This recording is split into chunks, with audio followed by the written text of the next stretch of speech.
Muy buenas tardes con todos, queridos amigos. El Instituto Peruano por la Libertad les da la bienvenida a esta nueva charla de nuestro curso básico, ¿qué es el liberalismo? Esta tarde vamos a contar con la presencia de nuestro amigo Beltrán Gómez. Beltrán es miembro del Instituto Peruano por la Libertad, es director ejecutivo y cofundador del instituto. Él además es licenciado en Ciencia Política, magíster en Administración y Gerencia Social y actualmente viene cursando un doctorado en Derecho en la Universidad Nacional Federico Villarreal. Además, ha realizado estudios en la Universidad Autónoma de Barcelona, España, y en la Universidad de Buenos Aires, Argentina. Beltrán nos va a dar el día de hoy una charla respecto de los principios filosóficos del liberalismo, un tema de mucha importancia para el Instituto y para todos quienes defendemos y promovemos las ideas de la libertad. Como ya saben, el Instituto Peruano por la Libertad promueve una sociedad de ciudadanos libres y responsables. Y en esta medida es que, contribuyendo a la difusión y al debate de las ideas, es que venimos presentando este y otros cursos. Este evento se realiza en alianza con la Fundación Friedrich Naumann para la Libertad, Oficina Países Andinos, a quienes agradecemos por el apoyo. Antes de dar paso a Beltrán para el inicio de la conferencia, vamos a escuchar unas palabras del señor Jörg Denner, representante de la Fundación Friedrich Naumann para la Libertad, Oficina Países Andinos. Adelante, Jörg, gracias. Muy buenas tardes a todos, especialmente a Beltrán, a César y a Joel, nuestros amigos del instituto. Nosotros somos una fundación alemana que es afiliado con el Partido Liberal en Alemania y nuestro objetivo siempre es fortalecer las ideas del liberalismo y de democracia. Y si podemos ver, no solamente en Perú, la democracia tiene muchos desafíos y a veces es en peligro, como podemos ver ahora en Estados Unidos. Y estamos viendo esto, es casi una película criminal los últimos dos días que podemos ver. Entonces es muy importante que si sabemos cuáles son los valores e ideas del liberalismo. Entonces somos muy orgullosos que tenemos con nosotros hoy Beltrán. Siempre es un experto conocido y respetuoso. Muchas gracias, Beltrán, y empezamos con el evento. Muchas gracias a César y a Joel también. Muchas gracias, George. Adelante, Beltrán. Muchas gracias, César. Muchas gracias, George, por la presentación. Y gracias a todos ustedes que están en estos momentos siguiendo esta conferencia virtual organizada por el Instituto Peruano por la Libertad, en alianza siempre con la Fundación Friedrich Naumann Países Andinos. Bien, miren, el tema de los fundamentos filosóficos de la libertad es un tema que es, por su propio título, muy amplio y muy rico. Y evidentemente en tan poco tiempo no podemos abordarlo en su totalidad, pero eso no significa que no podamos decir cuál es la esencia, lo básico de este tema, que es sumamente relevante para poder entender esta idea de pensamiento a la cual me adscribo y a la cual además yo estoy estudiándola y siguiéndola constantemente desde hace ya muchos años. Y asimismo, creo yo que en vista de los acontecimientos que hoy en día estamos viviendo, sobre todo en Latinoamérica, ¿no? Por ejemplo, estoy hablando del caso chileno, es que voy a empezar con uno de los fundamentos del liberalismo, con algo que tenga que ver en relación con ese tema, que es el tema de la Constitución. Como sabemos, en Chile en estos momentos se hallan en un proceso en el cual hace pocos días los chilenos decidieron hacer un cambio en la Constitución, un cambio que ya tiene algunas décadas, que según los críticos fue una constitución hecha por un régimen dictatorial como es el de Pinochet. Eso dicen los críticos. Los que apoyan esta constitución dicen de que es una constitución que en realidad llevó al progreso de Chile. Bueno, es una discusión que tienen los chilenos, pero lo que sí es un tema que inclusive involucra el tema Perú, es que a raíz de esta decisión del pueblo chileno de cambiar la constitución, el próximo año, ¿no? A través de una asamblea, van a ver cómo va a ser este cambio condicional, es que en el Perú también ya se está hablando acerca de la posibilidad o la necesidad de un cambio de la constitución peruana. En este caso también los críticos nos dicen que en el Perú también hubo una constitución, y hay de hecho porque es la constitución vigente de 1993, que vino de una dictadura, dicen los críticos, ¿no? Están hablando de Alberto Fujimori. Y los que apoyan esta constitución dicen que en realidad, a diferencia de Chile, la constitución peruana de 1993, en realidad la hicieron una asamblea constituyente elegida por el pueblo peruano, ¿no? Entonces, bueno, al margen de esa discusión, lo esencial de la misma es hablar acerca de la constitución en sí, ¿no? Y acá vamos a hablar sobre un tema muy específico. ¿Qué piensa el liberalismo sobre la constitución o sobre las constituciones políticas? Para el liberalismo, la constitución en realidad es un documento garantista, es decir, que garantiza los derechos fundamentales de las personas. Y sobre todo la constitución, además de un documento garantista de los derechos, la constitución es un instrumento que limita el poder estatal. Eso es fundamentalmente lo que es la constitución. Y en realidad para eso se crearon las constituciones, para limitar el poder. El origen de las constituciones en realidad tiene ese fundamento, limitar el poder. Recordemos que el Estado-Nación fue una creación ya de la sociedad moderna, ¿no? La Constitución se crea justamente porque se había creado algo que antes no existía, que era el famoso Estado-Nación, que centralizaba todo el poder centralizado en un espacio y todas las leyes centralizados dentro de un solo cuerpo. Estamos hablando antes de la creación de los parlamentos, obviamente, donde una sola persona hacía la ley, la hacía cumplir y ejecutaba todo lo que significaban las obras públicas en ese estado. Pero luego la gente obviamente se dio cuenta de que esto era demasiado poder en una sola persona. Y cuando se dieron cuenta de que era demasiado poder concentrado, es que vieron la necesidad de limitarlo. ¿Y cómo limitamos a un poder? Ahí viene un poco ya las propuestas filosóficas provenientes del liberalismo. Y el liberalismo lo que dice es, uno, ese poder concentrado se tiene que dividir. Esta división de poderes es lo que hoy en día a nosotros es un conocimiento común, ¿no? ¿Cómo dividimos el poder ejecutivo, el legislativo y el judicial? Bueno, antes eso no era común. Antes todo eso estaba concentrado en una sola persona. Pero la propuesta es separarlo. Sin embargo, tenía que crearse un documento para poder limitar el poder. ¿Qué era ese documento? Ya es el documento llamado Constitución. La Constitución entonces es un documento garantista que reconoce sí los derechos, pero también sobre todo y fundamentalmente limita el poder estatal. Eso es la importancia de la Constitución, que limita el poder estatal. Lamentablemente este origen de la Constitución, este fin original, primigenio de la Constitución, luego se ve distorsionado, se ve de alguna manera violentado. ¿Por qué? Porque la Constitución, al adquirir una reputación muy favorable, estamos hablando ya del siglo XIX, cuando fue el siglo en el cual las constituciones fueron cada vez adoptadas por una mayor cantidad de países, ¿no?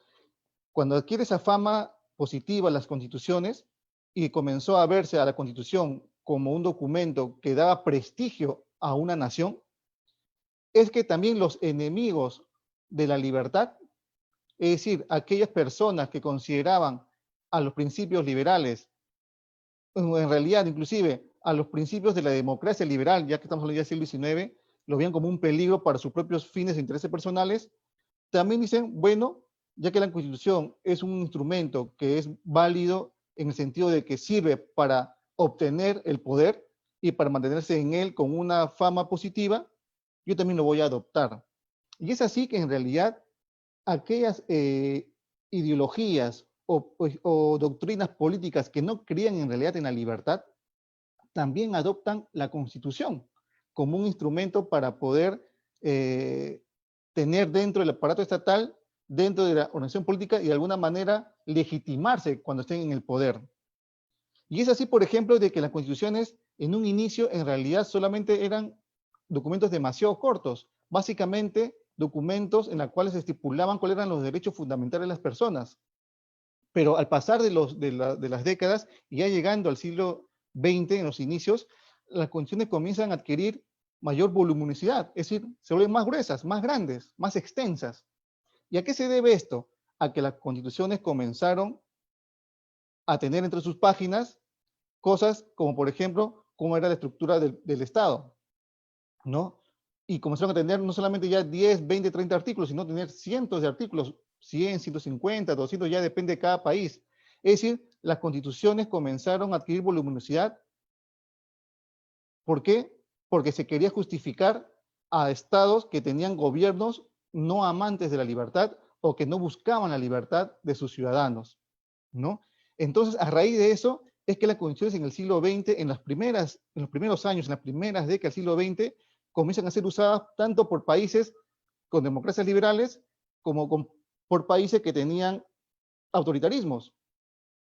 Simplemente ¿por qué? Porque era legítimo o daba legitimidad, mejor dicho, de tener una constitución, ¿no? Aunque al final sabemos que esos estados autoritarios que no eran amantes ni protegían a la libertad, en realidad siempre lo utilizaban para sus fines políticos y personales, ¿no? Todos los países, inclusive de la orbe comunista, en la década del siglo XX, tenían constituciones, ¿no? Y decían ellos que sus constituciones protegían a sus ciudadanos, pero sabemos todos por la historia que en realidad los ciudadanos carecían de libertades. Entonces, lo que tenemos que recordar nosotros es que las constituciones en realidad que son documentos garantistas de derechos y además limitadores del poder. Eso es lo que hay que recordar. Eso es lo más fundamental de toda constitución, que a nosotros los ciudadanos nos garanticen nuestros derechos y a través del cual nosotros podemos limitar el poder del que detenta el poder. Eso es lo fundamental de toda constitución. Es un principio liberal. Y eso es lo que no debemos olvidar. Porque cuando la discusión acerca de hacer nuevas constituciones, nosotros comenzamos a agregarle demasiadas cosas a este documento, al final este documento se vuelve irrelevante o se vuelve quizás un instrumento que poco sirve y que además, en lugar de dar mayor libertad y por ende mayor desarrollo a la sociedad, lo que hace es limitarlos en sus libertades y por lo tanto en detener el progreso. Y eso la historia nos ha dicho en diversa cantidad de países y que no debemos caer nosotros como peruanos y latinoamericanos en general en este mismo error. No olvidemos esas dos características entonces de la Constitución. Garantiza derechos fundamentales y limita el poder. Entonces, este tema de la limitación del poder es fundamental porque más allá de la Constitución, en realidad lo que busca siempre el liberal, o lo que siempre pensaban los filósofos de la libertad, era justamente cómo limitamos el poder. Esa era una gran preocupación de los pensadores liberales. Es decir, el tema de quién detenta el poder y cómo llega a detentarlo es un tema que se resuelve a través de la democracia o de los mecanismos democráticos. ¿Y cómo se resolvió? A través de la creación de las elecciones, ¿no? Del sistema electoral. Eso es un mecanismo para elegir quién detenta el poder. Ese mecanismo es un mecanismo, sobre todo, que lo impulsan mucho los demócratas, ¿no? Pero cuando se llega al poder, ahora el problema es otro. Ya no es cómo elegimos al que detente el poder, sino ahora el problema es cómo limitamos su poder. Porque a lo largo de la historia, lo que se ha visto es que aquella persona que tiene el poder político muchas veces lo utiliza para sus propios fines, ¿no? Entonces, es como decía Nicolás Maquiavelo, ¿no? Maquiavelo decía que el poder era el verdadero espejo del hombre. Es decir, si tú querías conocer cómo era realmente un hombre, darle poder. De ahí verás quién es realmente, ¿no? El poder en realidad para muchos es una especie de droga. Es algo que cuando uno lo consume, no quiere dejar de consumirlo. Y eso lo han dicho en realidad no solamente los filósofos, sino inclusive las propias personas que han estado inmiscuidas dentro del poder. Evidentemente no todos lo ven así y no todos lo han vivido así, pero lamentablemente cuando uno está en el pináculo del poder, muchas veces sucede eso, ¿no? Ya decía Lord Acton, su famosa frase, ¿no? Que el poder corrompe y el poder absoluto corrompe absolutamente. Y esa es la idea entonces del liberalismo, es cómo limitamos el poder. Para limitar el poder se crean la Constitución, como ya hemos dicho, y además se crean otros principios fundamentales que hacen que el hombre sea libre. ¿Libre frente a quién? Libre justamente frente a un tercero, para que no te coaccione arbitrariamente. Y sobre todo ese tercero se piensa fundamentalmente en el Estado. Y ese es el otro principio, entonces, del liberalismo, es acerca de la libertad. ¿Qué entiende el liberalismo por libertad? Hoy en día, ya siglo XXI, tenemos muchas ideas acerca de lo que es la libertad, pero si nos atenemos al liberalismo, la idea original sobre el concepto de libertad es la idea de que una persona es libre cuando no es coaccionada arbitrariamente por un tercero. Ese concepto tan sencillo, en realidad, tiene un profundo conocimiento. Nos revela muchísimas cosas que son muy útiles para pensar luego el ordenamiento político de la sociedad. Y lo volvemos a repetir. ¿Qué es la libertad entonces? Según el liberalismo, la libertad es la ausencia de coacción arbitraria por parte de un tercero. ¿Y por qué entonces, y esto cómo se visualiza o cómo se entiende mejor con mayor detalle? ¿Cuándo podemos decir entonces que un hombre es libre, no está coaccionado libremente o está libre de coacción arbitraria? Bueno, lo primero que tenemos que decir es, según el liberalismo, se da esta situación cuando una persona, cuando un ciudadano está sujeta a las mismas leyes que todos los demás ciudadanos. Cuando en una sociedad hay ciudadanos que son más libres que otros, es decir, que tienen privilegios y otros no, esa sociedad no es una sociedad liberal, no es una sociedad libre, ¿no? Como decía Karl Popper, remito al texto de Karl Popper, ¿no? La sociedad advierte a sus enemigos. Una sociedad libre en realidad, ¿cuándo es? Cuando un sujeto, cuando un ciudadano, cuando una persona está sujeta a las mismas leyes que los otros y que el tratamiento de las leyes hacia esa persona es la misma frente a los demás. Cuando esa situación no existe, no hay libertad. No es libre esa persona, tampoco es una sociedad libre. Entonces, acá nosotros debemos pensar, por ejemplo, caso peruano, ¿es el Perú o inclusive Latinoamérica una sociedad libre? ¿Los ciudadanos realmente somos sujetos a las mismas leyes que los demás? Ustedes mismos se van a responder. Hagan ese análisis y ahí se van a dar ustedes cuenta cuán libre es su sociedad, cuán abierta es su sociedad en la cual están viviendo, ¿no? El otro gran característica del hombre libre o de la sociedad libre es que en esa sociedad a ti no te pueden encarcelar arbitrariamente. Es decir, no pueden interpretar la ley a su antojo para que de alguna manera te encarcelen.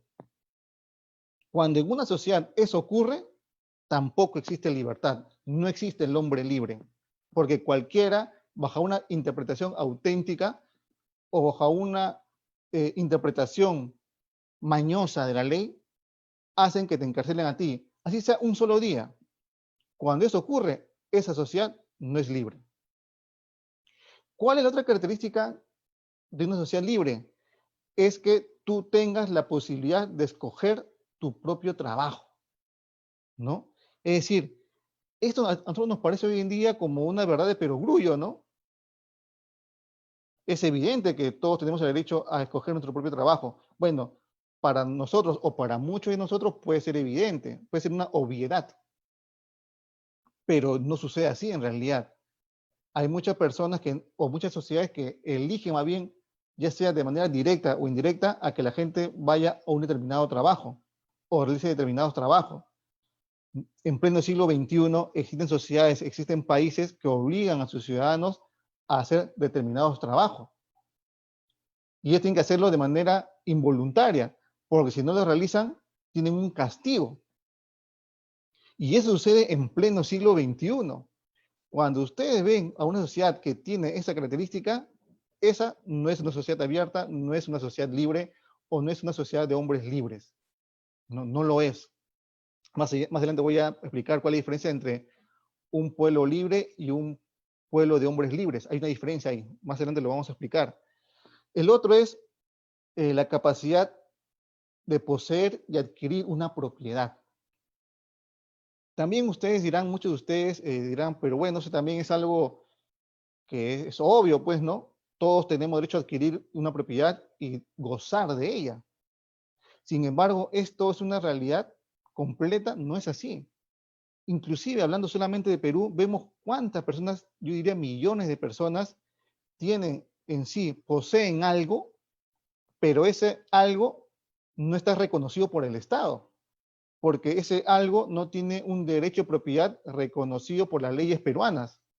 Llámese una tienda que no está registrada de repente en un municipio, llámese una casa, producto de invasión de un terreno, que tampoco está inscrito, y ejemplos como esos hay miles, si es que no son millones.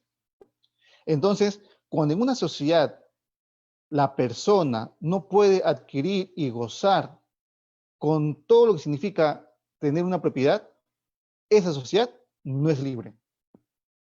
Y eso lo vemos en el Perú y en muchos países en vía de desarrollo, lamentablemente.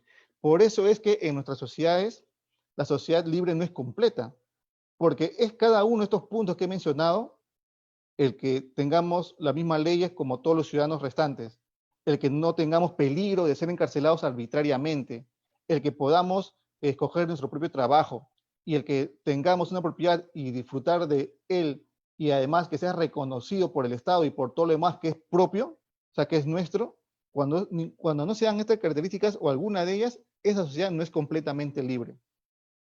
El liberalismo considera que una persona es libre o que está libre de toda coacción arbitraria cuando se cumplen al menos estos 4 requisitos que acabo de mencionar.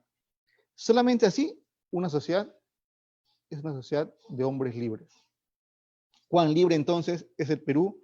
¿Cuán libre es Chile, Argentina, Ecuador, Colombia, Panamá, Guatemala y muchos otros países de Latinoamérica o inclusive de otro país en vía de desarrollo, más allá de la América Latina?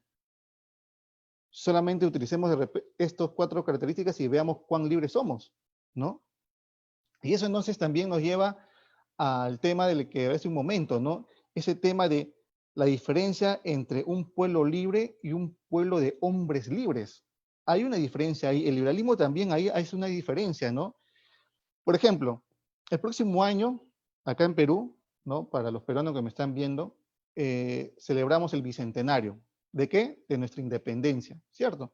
El Perú se independiza en 1821, o al menos se proclama la independencia, porque recién es en 1824 cuando las tropas españolas, las últimas que quedaban en el Perú y en América Latina, se van, ¿no? Luego de la batalla de Ayacucho. Bueno, cuando se proclama en 1821, un 28 de julio, la independencia del Perú, ¿qué pasó con el Perú? Se dice que se vuelve un Estado libre, un país libre. Pero el hecho de que se diga que se convierte en un país libre, ¿significa que el Perú se convirtió en un pueblo o en un país de hombres libres? Un liberal te diría que no. ¿Y por qué no? Porque acá hay una diferencia entre la libertad de un pueblo y la libertad del individuo o de la persona. En realidad, el siglo XIX, que fue justamente la independencia del Perú, 1821, ¿no? El siglo XIX fue el siglo de las independencias. Muchos países se independizaron. Y además de que se independizaron, muchos países adquirieron esa figura llamada Estado-Nación, ¿no? Que tampoco existía, pero muchos adoptaron esa nueva forma de organizarse políticamente, el Estado-Nación. Entonces, cuando se adquiere la forma de Estado-Nación como forma de organizar jurídica y políticamente una sociedad, y que se obtiene esto a través de la independencia de un poder externo, como ya mencioné, una potencia extranjera. Estoy hablando de los países, por ejemplo, estoy pensando en este momento en los países de la Europa Central, de Europa del Este sobre todo, ¿no? Y de América Latina, obviamente. El proceso de independencia de África ya viene siglo XX. Pero en el siglo XIX, cuando surgen estos procesos, surgen también otro movimiento, el nacionalismo, ¿no? Y en el siglo XIX confluye el nacionalismo, confluye el liberalismo y confluye el socialismo, ¿no? Y también el movimiento de los demócratas. En realidad, el siglo XIX fue un siglo de mucha riqueza en cuanto a doctrina política, ¿no? Teníamos el liberalismo, el socialismo, tuvimos en el siglo XIX el nacionalismo, bueno, más adelante surge el anarquismo. Fue el siglo de los ismos ideológicos, ¿no? Y el nacionalismo justamente, ¿qué es lo que buscaba? La independencia de una nación, es decir, de un pueblo. El liberalismo buscaba la independencia del individuo, básicamente la libertad del individuo frente a la coacción de un tercero, hemos dicho, coacción arbitraria, obviamente. Entonces, nacionalismo y liberalismo, en realidad, ¿en qué podrían confluir? En que buscaban independencia, pero mientras el nacionalismo buscaba la independencia de un pueblo, el liberalismo buscaba ¿qué cosa? La independencia o la libertad del individuo frente a la coacción arbitraria de un tercero, llámese otra persona o llámese el poder estatal. Entonces, eso es lo que unía a ambos, pero lamentablemente, si bien el nacionalismo te daba un pueblo libre frente a un tercero externo, que era una potencia u otro país, el liberalismo lo que proponía era la libertad de ese individuo frente a un tercero, pero que sea un tercero igual que tú, otro ciudadano, o un tercero llámese tu propio Estado, tu propio gobierno. Entonces, ¿qué pasó? ¿O qué surge? ¿O qué surgió? Que estos estados-nación nuevos, independientes, no, en realidad, cuando se crearon, no fueron garantía de que iba a tener un pueblo de hombres libres. El nacionalismo te dio un pueblo libre, sí, pero un pueblo libre frente a un tercero, frente a una potencia externa. En el caso peruano, por ejemplo, nos convertimos en un pueblo libre frente a una potencia llamada España, ¿no? En sí, toda América Latina, en realidad, básicamente. Pero eso no nos garantizó a los peruanos de que seamos un pueblo de hombres libres. ¿Y por qué? Porque los gobiernos que vinieron en Perú, ya gobiernos propios, con un Estado ya independiente, soberano, no garantizaban las libertades a las personas, a sus propios ciudadanos. Un solo ejemplo, el tema de dar la libertad a los hombres negros o los afrodescendientes que vivían en Perú. Si la independencia del Perú fue en 1821, recién fue con Ramón Castilla en plena lucha contra otro caudillo en que se da la libertad de los esclavos, que básicamente eran hombres de raza negra, afrodescendientes. ¿Eso cuándo fue?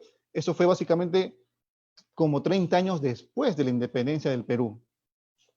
Y esto es solo un ejemplo, pero en realidad, así como este, hay muchos otros que nos hacen pensar, inclusive en el mismo siglo XXI, de que el Estado peruano no ha garantizado que seamos completamente un pueblo de hombres libres. Y eso es lo que hay que pensar y reflexionar, ¿no? ¿En qué momento nosotros podemos convertirnos realmente como nación, como país, en un pueblo de hombres libres, ¿no? No solamente un pueblo libre frente a una potencia externa. Bien, entonces, ¿qué más nos dice el liberalismo, no? También nos dice el liberalismo de que no hay que confundir libertad con libertad política. Miren, ya dentro de ¿cuánto? Pocos meses, en abril, el 11 de abril son las elecciones. Estamos en octubre, ¿no? Creo que son 6 meses, si no me equivoco, sí, 6 meses para que vengan las elecciones que van en Perú, elecciones generales que nos van a llevar a conformar un nuevo gobierno con un nuevo Congreso, ¿no? Bueno, ¿qué es el tema de elegir y ser elegido? Eso se llama libertad política. ¿Qué es la libertad política? Es aquello que te da a ti como ciudadano el derecho, la posibilidad de ser parte del proceso de elección de autoridades, ya sea simplemente para que tú eliges a la autoridad o para que tú seas elegido como autoridad, ¿no? También te da a ti el derecho, la libertad política, de ser parte del proceso de la formulación de las leyes.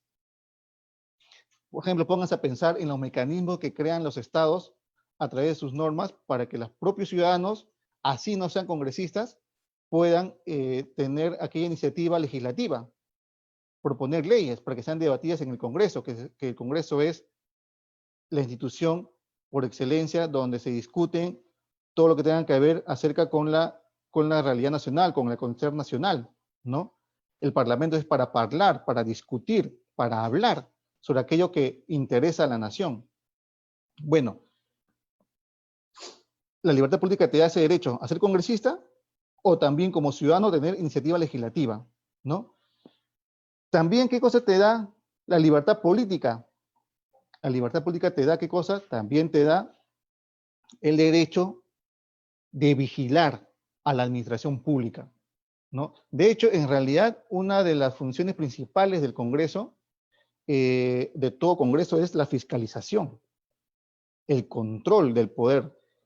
Es más, los congresos, las asambleas, llámese asamblea legislativa, llámese congresos de un país, se crearon fundamentalmente para controlar al poder ejecutivo, para limitar la arbitrariedad o eliminar la arbitrariedad de las decisiones, bueno, antes eran del rey, cuando existían los reyes, y hoy en día para limitar el poder de quien tiene el poder ejecutivo y además evitar las arbitrariedades en sus decisiones. Eso fue fundamentalmente la labor de los congresos. Nosotros tenemos la idea hoy en día que los congresos son fundamentalmente para hacer leyes, ¿no?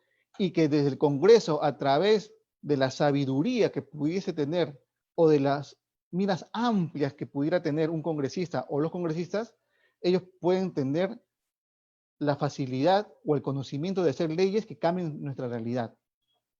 Bueno, en realidad los congresos se hicieron para limitar el poder, porque el Congreso, ¿por quién está constituido?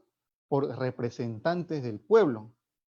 ¿Y para qué representan al pueblo?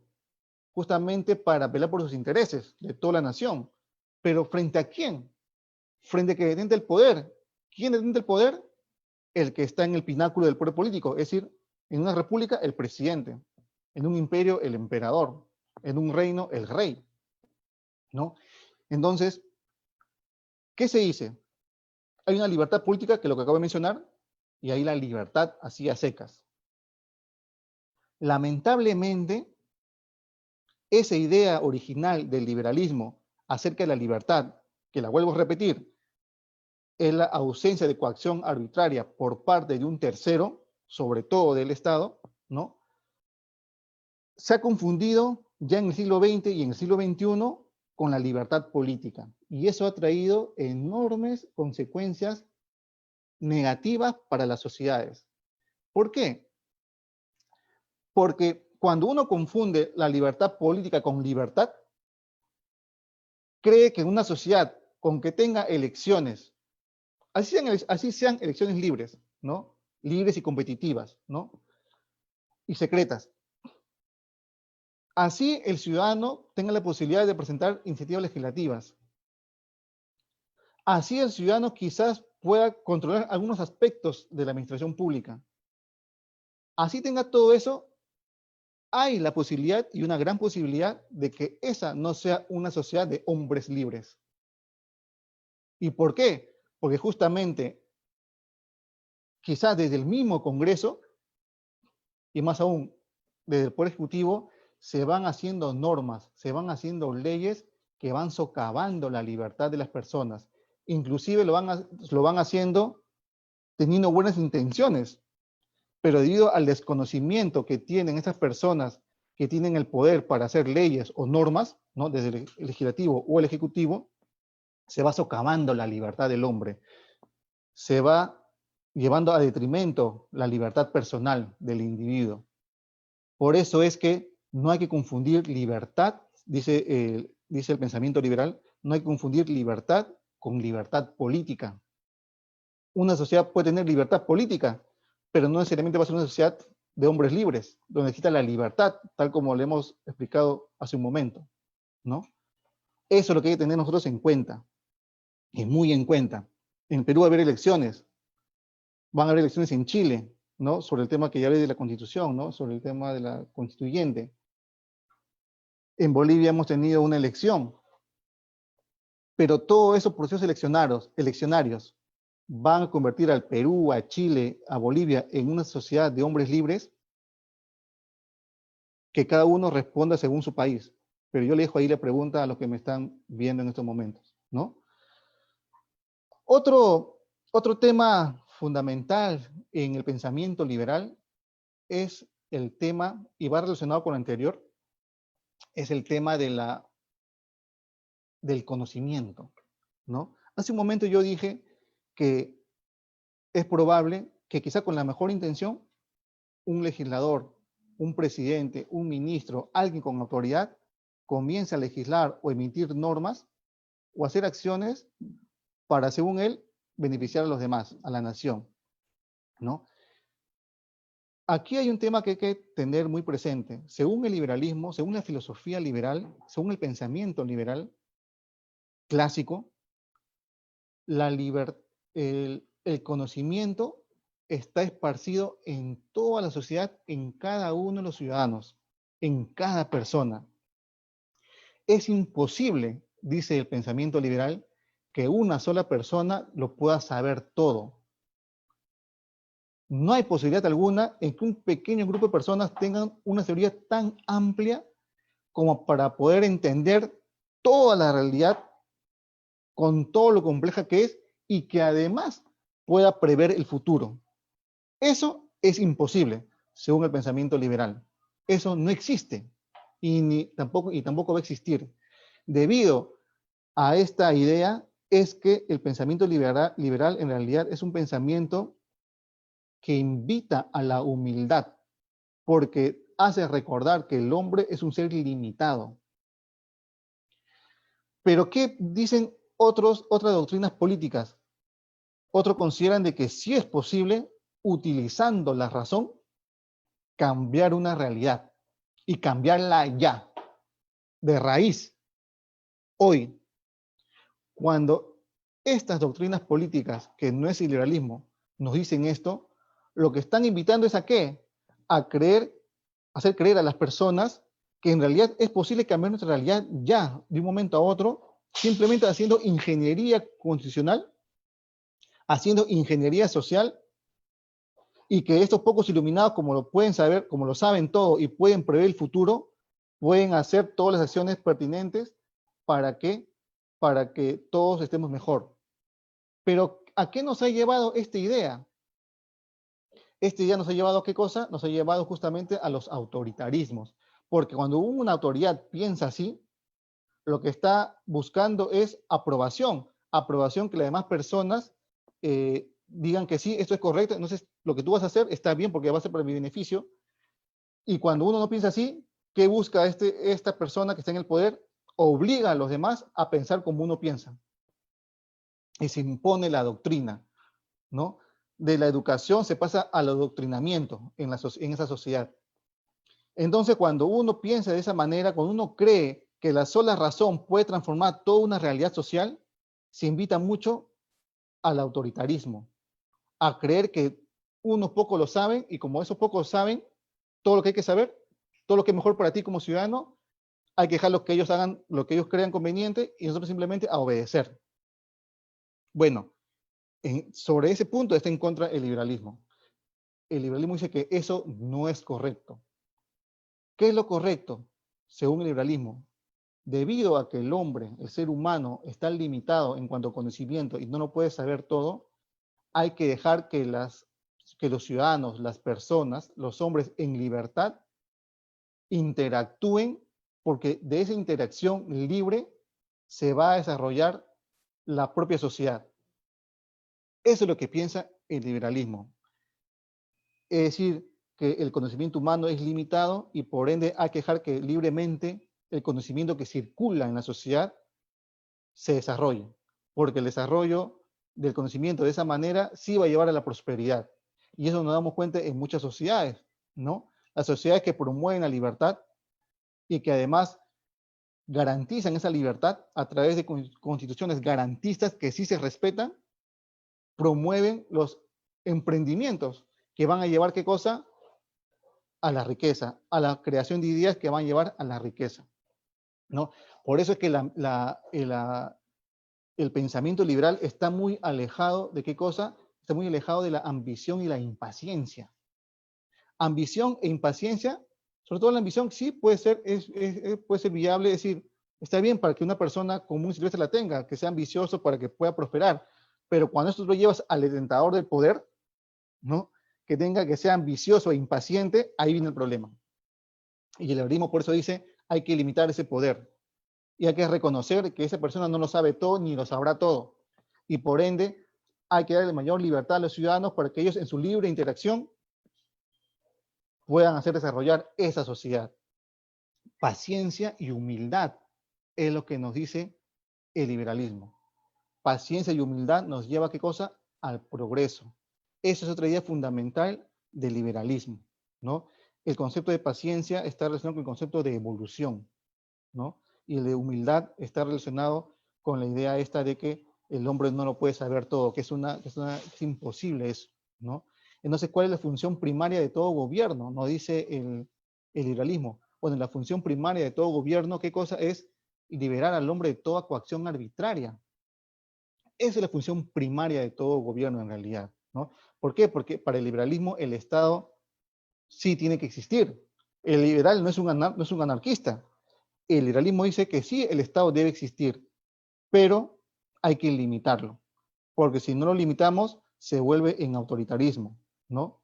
Si no limitamos el poder, se vuelve autoritario. Pero si además, y esto también dice el liberalismo, no limitamos a las personas en el sentido de que hay que evitar que libremente hagan lo que deseen, inclusive haciendo daño a los demás, eso que provoca la anarquía, ¿no? Esas son las cosas que dice el liberalismo. Hay que evitar el autoritarismo y hay que evitar, ¿qué cosa? La anarquía. Entonces, este tema de humildad en realidad es un tema que sí hay que tener muy presente porque lamentablemente esta idea de que uno puede transformar la realidad de un momento a otro con tener el poder es justamente lo que Hayek hablaba sobre que él le llamaba el constructivismo, ¿no? La falsa idea de que la razón lo puede transformar todo de una manera rápida, que provino esto a raíz de la Revolución Francesa, ¿no? Es más, Hayek, que es como para aquellos que lo conocen y los que no lo conocen, bueno, se los digo, Hayek fue un miembro ilustre de la Escuela Austríaca de Economía, ¿no? Él cuando gana el Premio Nobel de Economía, siendo además doctor en Derecho, ¿no? Hayek, él en su discurso de agradecimiento cuando recibe el Premio Nobel dice de que él hace un llamado y recomienda que todos aquellos que reciban un premio, como es el Premio Nobel, hagan una especie de juramento hipocrático, ¿no? En la cual tenga como fin de que ellos no van a creer que pueden hablar ahora de cualquier tema solamente por el hecho de haber ganado ese premio, ¿no? Es lo que nos pasa realmente cuando uno recibe un premio de tal magnitud, por ejemplo, creemos saberlo todo, o los demás, sobre todo el mundo periodístico, creen que ese premio lo sabe todo. Y se ve un referente, a pesar de que esa persona no es especialista más que en una sola cosa, o quizás en ninguna. Pero cuando una persona se vuelve pública de alguna manera, por X razón, se le pregunta de todo. Eso ha acontecido con muchas personas, con muchas personalidades. Ustedes mismos pueden sacar sus conclusiones, ¿no? De lo que conocen de su propio país. ¿Cuántas personas han tenido un reconocimiento por una cosa y de pronto se vuelven en sabedores de todo? Bueno, eso no es humildad, pues, ¿no? Eso es creer que uno puede saberlo todo. Y eso trae a errores no solamente a la persona, sino a la propia sociedad. Eso es lo que hay que evitar, ¿no? Entonces, estos temas del liberalismo son los que hay que tener siempre presente y que todo se hace en libertad, inclusive la propia cooperación. Y ese es el otro tema que nosotros tenemos que hablar. Muchas veces se tilda al liberalismo como una ideología, así lo dicen algunos, es una ideología y además egoísta, que promueve el egoísmo. Y sobre todo, traen a colación las palabras de Adam Smith acerca de que sí, Adam Smith dijo, nos dicen estos críticos, que el egoísmo del panadero, del carnicero, es lo que nos lleva a la prosperidad. Y así se promueve el egoísmo, nos dicen, ¿no? Pero en realidad, eso no es cierto. Uno, porque Adam Smith no habló de egoísmo de esa manera, ¿no? Él no habló del egoísmo respecto al tema de que yo lo quiero todo para mí, haciéndole mal a los demás, por mi propio interés, ¿no? Porque el egoísmo en realidad tiene una connotación negativa. Lo que Adam Smith dijo era en realidad que el interés propio de las personas lo que hace es beneficiar a los demás y a toda la sociedad porque uno, por buscar su interés para desarrollarse a sí mismo y su familia, lo que hace es brindar un producto o un servicio mejor, en el entendido que está compitiendo con otros, y como se esfuerza por dar un mejor producto o un mejor servicio, ¿a quién beneficia? En realidad beneficia a los demás, a toda la sociedad. Eso es lo que quiso decir en realidad Adam Smith. Por lo tanto, el liberalismo no promueve el egoísmo de esa manera negativa como se le pretende hacer ver, como lo hacen ver los enemigos de la libertad, ¿no? En realidad, el liberalismo lo que nos dice es que las personas en la búsqueda de su felicidad, en la búsqueda de su prosperidad, cuando lo hace en una sociedad libre, donde existen leyes iguales para todos, donde hay una justicia que es una justicia que imparte la justicia de una manera imparcial, donde existe una constitución que garantice los derechos fundamentales de las personas, ahí la persona, al buscar su propia prosperidad, beneficia a los demás, ¿no? Eso es lo fundamental. ¿Por qué? Porque el liberalismo lo que considera es que, en realidad, y esto es importantísimo, cuando uno no promueve la libertad, no tanto porque significa bienestar para la persona, o sea, el individuo, sino que fundamentalmente uno promueve la libertad porque sabe que al dar más libertad a las personas, lo que está haciendo es que los demás se beneficien del otro, siempre pasando de manera positiva, evidentemente. Eso es la libertad para el liberalismo. Eso es el por qué se promueve la libertad.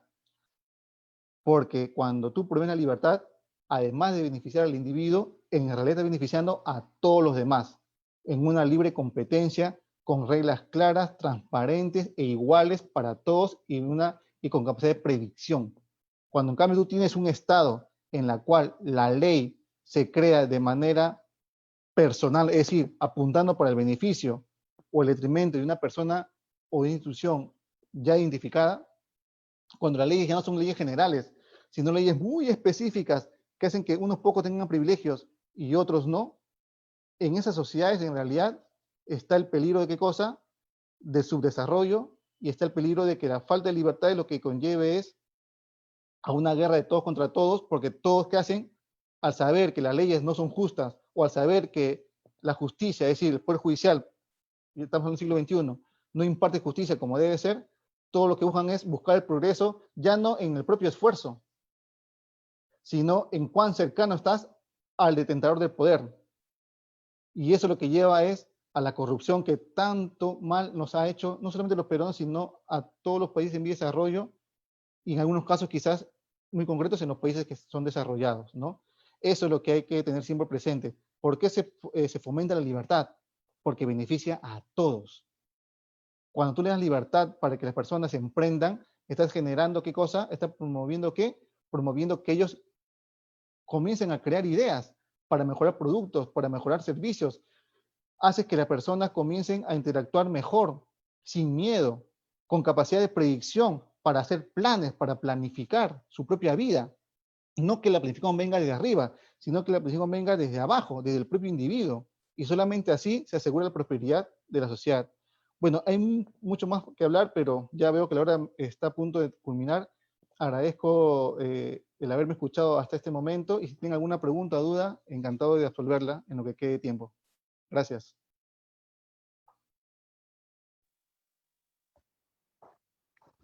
Muchas gracias, Beltrán. Tenemos algunas preguntas que los participantes han hecho llegar a través de la zona de preguntas y respuestas, que te las voy a trasladar. Sí. Una primera pregunta nos dice, ¿qué puntos se deberían cambiar en la Constitución para llegar a un Estado liberal? ¿Podemos hablar de un Estado liberal en primer lugar? Sí, miren, ese punto de qué cosas debemos cambiar en una constitución para que sea una constitución liberal, en realidad, como yo mencioné dentro de mi exposición, lo que hay que tener siempre presente es que las constituciones se hicieron para garantizar derechos fundamentales y para limitar el poder. Cuando tú tienes en mente esas dos cosas, puedes hacer un buen análisis de todo el resto de artículos que te contiene una constitución, punto por punto. Porque tú para poder analizar y reflexionar acerca de los artículos de una constitución, tienes que tener presente para qué se crearon las constituciones, ¿no? Tienes que tener presente cuál es el fin primigenio de toda constitución. Miren el caso, por ejemplo, de la Constitución de Estados Unidos, ¿no? Ya que estamos en elecciones en Estados Unidos, ¿no? Traigo a colación. Al margen de quién gane o no, eso es otro tema, pero sobre la Constitución de Estados Unidos. Sabemos que la independencia de Estados Unidos fue en 1776, siglo XVIII, pero recién tiene su constitución en 1787, ¿no? Es decir, Estados Unidos no nació y ya tuvo una constitución federal, así, rapidísima. Fue un proceso. Miren, en cambio acá en América Latina o en los países en vía de desarrollo, somos, como dije, ¿no?, hace un momento, el problema está en que no tenemos paciencia y tampoco humildad. Nuestros países en vía de desarrollo, Estado-nación, independencia, constitución. Así, rapidísimo. Pero ya sabemos que la paciencia y la falta de humildad traen siempre pérdida de libertad, ¿no? O detrimento del desarrollo. Cuando se crea la Constitución de Estados Unidos fue 1787. Y tuvo que haber todo un proceso para convencer a los ciudadanos de Estados Unidos de que esa Constitución era necesaria, ¿no? Fue un proceso, porque recordemos además que Estados Unidos es un caso especial, es un estado federal, ¿no? Donde además cada estado ya tenía sus propias asambleas y tenían la tradición de tener sus propias constituciones, ¿no? U ordenamiento legal. Y los federalistas, llámense Hamilton, ¿no? Madison, Jay, los invito a leer el Federalista, ¿no? Los libros federales, el Federalista, donde hablan, son los artículos de estas personas que buscaban de esta manera convencer al pueblo estadounidense, al pueblo americano, para que digan un sí a la Constitución. Ellos hicieron una Constitución muy pequeñita, propusieron una Constitución muy pequeña, con muy pocos artículos. Pero cuando recién se aprueba, cuando también le exigen a los que hicieron esta Constitución de que adopten una Carta de Derechos, ¿no? Cuando ya los convencieron de que para que se apruebe esta Constitución, que era la propuesta, sea vigente, sea aprobada, le dicen que tiene una Carta de Derechos. ¿Una Carta de Derechos para qué? Para que garantice los derechos de los ciudadanos. Por eso es que le digo que las constituciones tienen ese origen, ¿no? El limitar el poder y de garantizar derechos. Limitar el poder viene inclusive más atrás, porque recordemos que, pensando ya más en los parlamentos, en este momento, cuando se crean los primeros parlamentos, lo que se buscaba era que el rey no creara impuestos arbitrariamente. Entonces, una manera de limitarlo era crear asambleas para que ahí se discuta si es que ese impuesto que iba a crear el rey era válido o no. ¿No? Esa es una manera de limitar su poder arbitrario. Entonces, ante esa pregunta, yo respondo de esa manera. Pensemos siempre, para analizar cada artículo, si es que esos artículos están garantizando derechos fundamentales y se están limitando el poder. Eso es lo fundamental en toda constitución, ¿no? Y la otra pregunta, gracias, Beltrán. Sí. Sí, dale César. Paso a la segunda pregunta. La segunda pregunta dice, ¿podríamos decir que la independencia del Perú, así como la Revolución Francesa, tuvieron como consecuencia la libertad, pero no la libertad política? En ambos casos podemos hablar de las ideas del liberalismo. Sí, miren, la independencia del Perú y la Revolución Francesa, lo que hicieron, ¿qué cosa fue? Para hablar del Perú, lo que nos dio fue una libertad frente a un tercero, una potencia externa. Nos dio libertad política, sí también, pero limitada, porque recordemos que los primeros años, y más las primeras décadas del siglo XIX, post-independencia del Perú, en realidad no todos tenían derecho a votar, porque recordemos nuevamente que la libertad política es el derecho que tú tienes como ciudadano para poder ser parte del proceso de elegir autoridades, es decir, ya sea como autoridad, para que te elijan, o para elegir la autoridad, del proceso de formular leyes, ya sea como congresista, o como ciudadano que tiene iniciativa legislativa, o para poder controlar, vigilar la administración pública, eso es libertad política. Eso, como lo tenemos hoy en el siglo XXI, no era tal en el siglo XIX. Estaba muy limitado. No todos votaban, ¿no? Limitados por un tema de dinero, es decir, solamente los que pagan impuestos podían votar.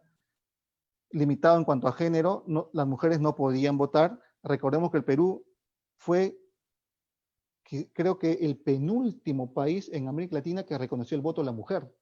El primero fue Ecuador, nuestro vecino del norte. En América Latina estoy hablando, ¿no? En el mundo fue Nueva Zelanda. Y si hablamos de territorio, fue un estado dentro de Estados Unidos que dio el voto a la mujer, que fue el primer territorio que dio voto a la mujer. Bueno, eso fue siglo XIX, ¿no?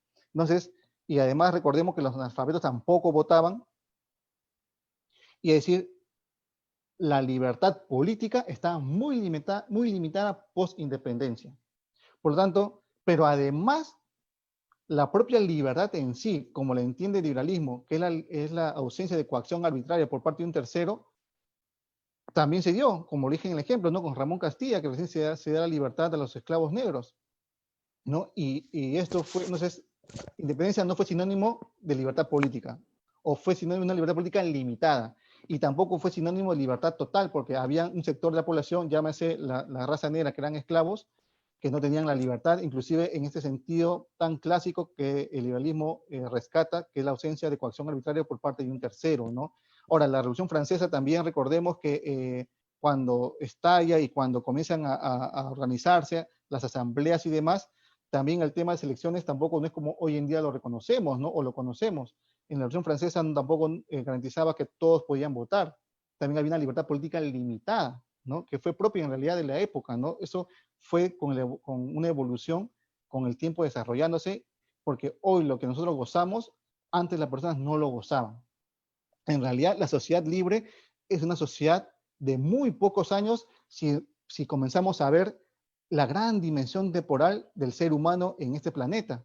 Miren, solamente para no irme a miles y miles y miles o centenares de miles de años, solamente pensando en el momento en el cual el ser humano se vuelve sedentario y crea las primeras ciudades y por lo tanto las primeras sociedades complejas políticamente hablando, son no más de 10.000 años.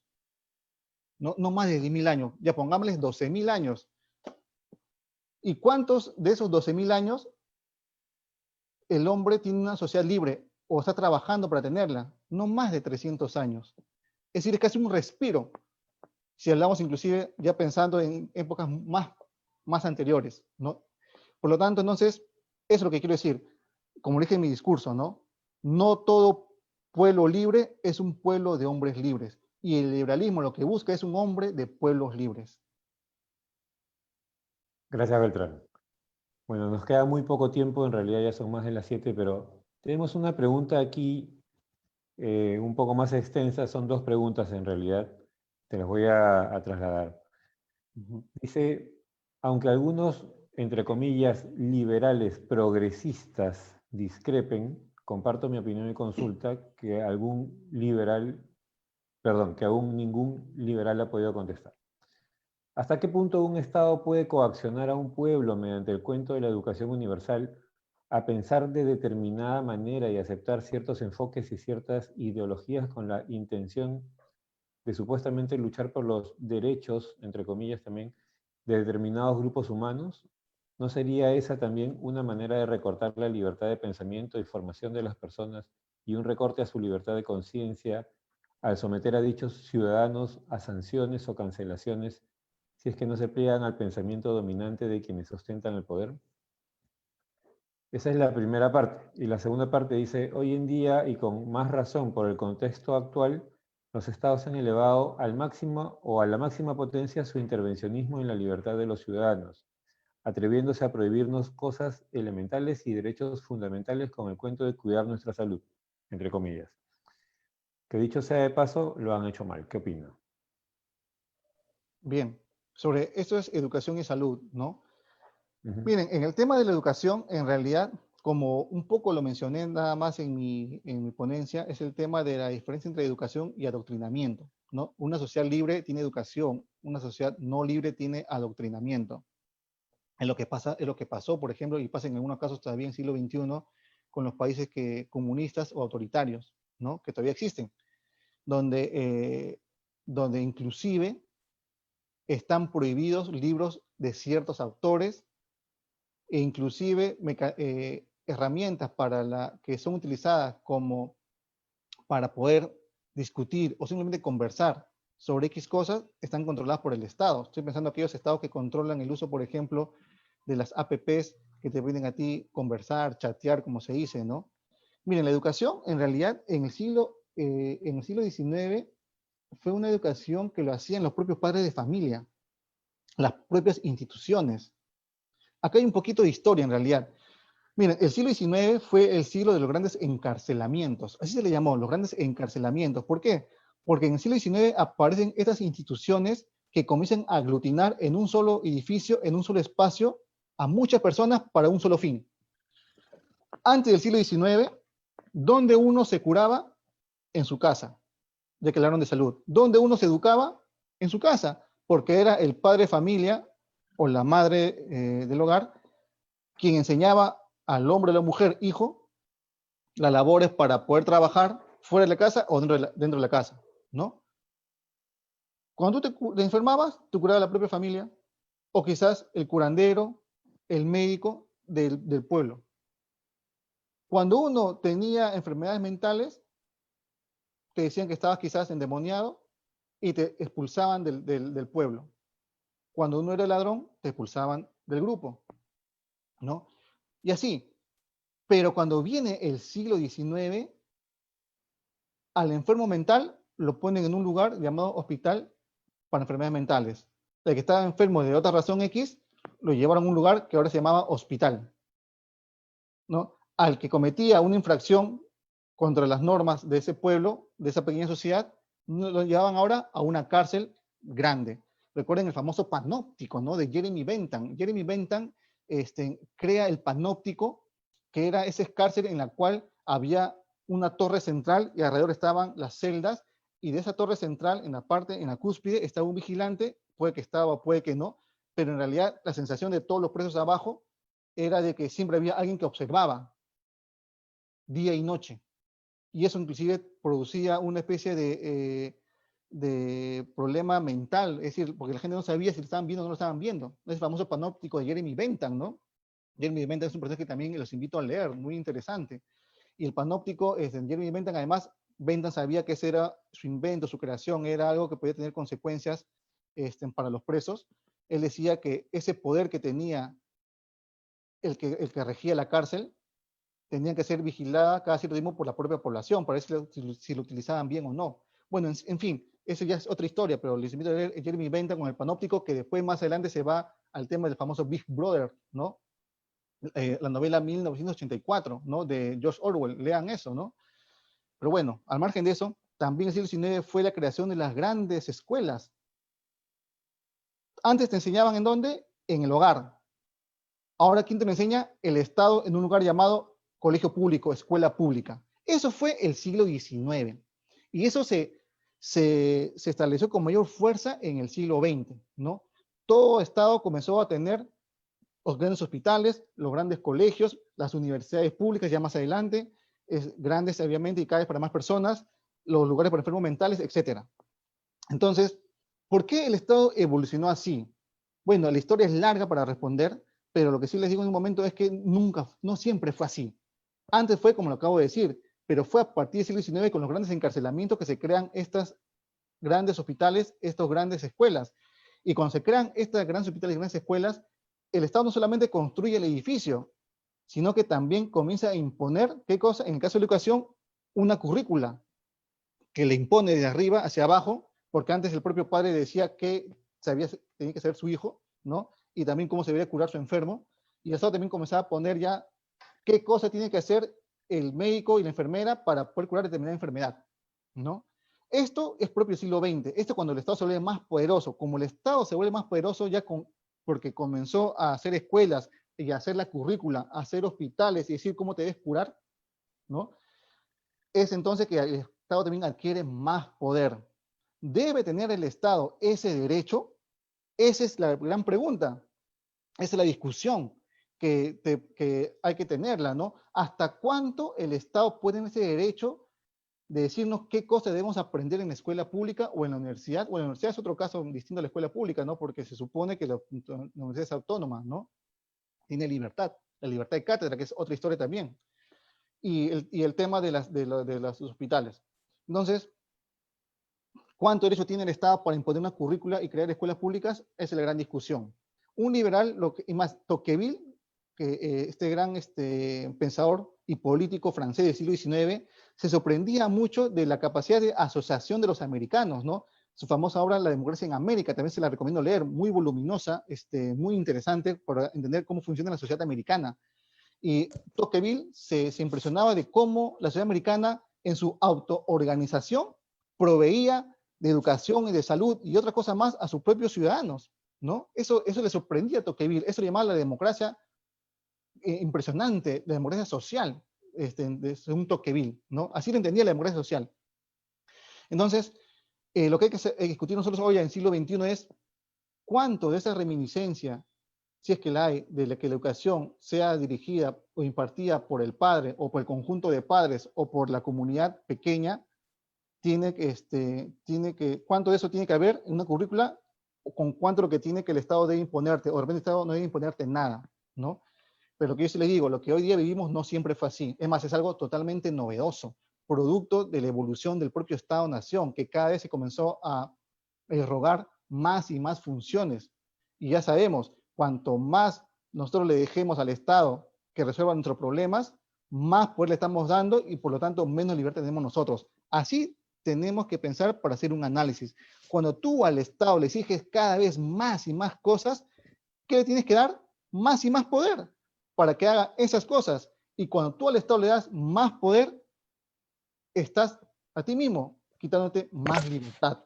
Ejemplo de eso son la educación y la salud, como hemos hablado hace un momento. Muchas gracias, Beltrán. Estamos ya hemos sobrepasado el tiempo, así que creo que vamos a hacer una última pregunta. Sí. De las que se han hecho que me parece más relacionada con la exposición. Y dice, ¿qué tan, mejor leo, qué tan liberal es una economía social de mercado? Miren, ahí también es otra gran discusión. ¿Por qué? Porque a veces se acusa a la Constitución, para hablar de Perú, se acusa a la Constitución peruana de ser una constitución liberal que ha promovido el libre mercado a ultranza, producto del neoliberalismo. Esas son las expresiones de los críticos a la Constitución de 1993, ¿no?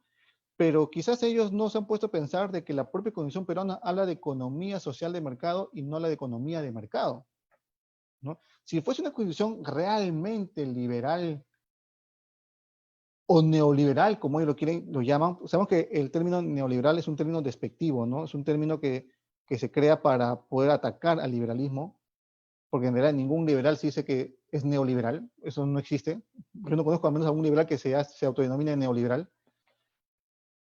La Constitución peruana habla de economía social de mercado. ¿Cuán liberal es esto? Bueno, si tú lees a los austriacos, porque recordemos que el liberalismo no es una doctrina uniforme, es decir, no hay un libro que sea como una especie de Biblia, ni un autor que sea como una especie del gran revelador de la verdad, ¿no? El liberalismo está conformado, es una doctrina conformada por diversos pensamientos que en más de un caso inclusive chocan, pero en eso sí, todos tienen la idea de que lo más valioso es la libertad del individuo, entendido como hemos hablado hace un momento, ¿no? Ausencia de coacción arbitraria por parte de un tercero. Bueno, lo que te diría un austríaco, por ejemplo, es que eso de economía social de mercado no es liberalismo, ¿no? Porque en realidad el concepto social, dicen los austríacos, los de la Escuela Austríaca de Economía, que no todos son austríacos, es que cuando tú pones el adjetivo social a cualquier palabra, a cualquier sustantivo, ya la tergiversas. Es más, la conviertes en un peligro, te diría un austríaco, ¿no? Un liberal de la Escuela Austríaca de Economía. ¿Por qué? Porque te dice, y acá estoy pensando en Hayek, porque te dice que cuando tú pones el adjetivo social, lo que estás haciendo es quitarle sentido al sustantivo que está antes. Si tú hablas de economía social, ahí ya hay una incongruencia. ¿Por qué? Porque la economía en realidad, la economía social de mercado, la economía así tal cual, es aquella actividad humana que se realiza libremente con sus propias leyes, en la cual cada persona, en la búsqueda de su propia felicidad, en la búsqueda de sus propios objetivos, de su propio plan de vida, hace lo mejor posible para brindar un mejor producto o un mejor servicio a los demás, libremente. Y ya sabemos que dice el liberalismo que esa actitud de ese individuo lo que hace es justamente crear prosperidad. para todos, ¿no? Porque te brinda a ti un mejor producto, un mejor servicio y además a mejor precio frente a la competencia. Eso es economía de mercado o simplemente economía. Pero cuando tú le agregas social, ya le estás creando o imponiendo a esa persona o a las personas un fin que esa persona no buscó de manera consciente. Es decir, por ejemplo, tú dices, bueno, para pensar en el panadero, un personaje que habló Adam Smith, ¿no? Si tú al panadero, que el panadero, bueno, como ve que hay más de una panadería en el barrio, en el pueblo, entonces trata de hacer un mejor pan que dure más tiempo, sin malograrse, sin ponerse duro, que sea más sabroso, ¿no? Que quizás sea un poquito más grande que el resto. Le das cierta crítica para que tú puedas vender mejor, yo como panadero, ¿no? ¿Para qué? Para obviamente tener mayor ganancia, pero además estoy diciendo lo demás porque el más tiene un mejor pan que dura más, que es más rico, ¿no? Y es más grande. Pero quizás viene un estado que dice, bueno, sea que señor panadero, tu labor, que es el panadero, que es hacer panes, en realidad tiene que tener un fin social. Y como en estos momentos la sociedad requiere más pan, tu pan tienes que bajarlo de precio, ¿no? Entonces, ¿qué es el panadero? Bueno, está bien, como me están coaccionando, ¿no? Eso, recuerden la concepto de libertad, como están coaccionando, el Estado me está coaccionando a bajar el precio, porque si no voy a tener un castigo. Entonces, bueno, el panadero está bien, pero ¿qué hace una persona? Siguiendo con el ejemplo del panadero. Bueno, le pongo menos calidad a la harina, reduzco el tamaño del pan, y eso hace que quizá el pan no sea tan sabroso. Entonces después el Estado te dice, bueno, ¿sabes qué, panadero? Yo me he dado cuenta de que tu pan no es tan grande como el anterior.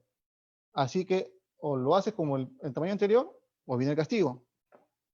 ¿Qué es el panadero? Bueno, le pone más levadura, o bromato, por decir, como ahora se usa esas cosas que no se deben usar, porque ya sabemos que hacen daño a la salud, para que se infle el pan, pero es un pan de menos calidad, inclusive puede ser malo para la salud del consumidor, y así. Entonces, cuando tú impones ese concepto social, ¿qué cosa implica, te diría Hayek? Implica que alguien arbitrariamente te está imponiendo para que tú hagas algo que quizás no deseas hacer. Y quizá esa imposición tenga un buen sentimiento, una buena finalidad, lo que hace en realidad, lo que produce en realidad, es que la calidad del producto o del servicio que se brinda en el mercado sea de menor calidad o de mayor costo, ya sea de mayor costo monetario o de mayor costo en cuanto a la salud, inclusive en el ejemplo de este panadero o otro producto de alimentos. Entonces, lo que te diría un liberal austriaco es que esa economía social del mercado no es liberal, porque no se da en un ambiente de libertad de las personas que están interactuando en ese mercado. Entonces, ¿es una economía social del mercado liberal? Ellos dirían que no es liberal. ¿Por qué? Porque se están de alguna manera coaccionando y no dejan en total libertad a los que confluye en el mercado. Perfecto, Beltrán. Muchísimas gracias. A Muchas gracias ustedes. a todos los participantes y Joel, por favor, la coordinación para la foto grupal.